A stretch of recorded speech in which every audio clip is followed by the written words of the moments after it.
সাম টাইমের মানে হচ্ছে কিছু সময়। কিছু সময় মানে এটা হচ্ছে একটা পিরিয়ড টাইম, একটা নির্দিষ্ট সময়কে এখানে বোঝানো হচ্ছে, স্পেসিফিক পিরিয়ড টাইম। যেমন I need some time to talk about it. আমার হচ্ছে কিছু সময় দরকার ভাবার জন্য। তো এখানে দেখো, আমরা কোনো কিছু করার আগে নির্দিষ্টভাবে হচ্ছে আমরা ভাবনা চিন্তা করি, তাই তো?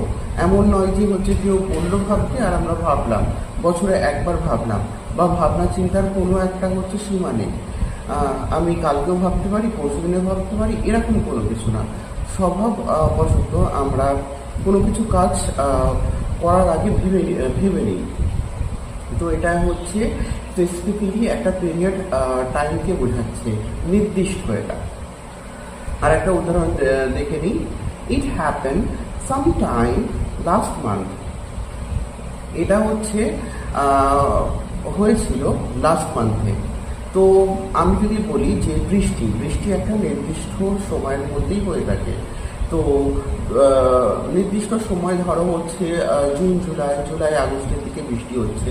আমি তো জানি যে একটা নির্দিষ্ট পিরিয়ড টাইমের মধ্যে বৃষ্টিটা হচ্ছে।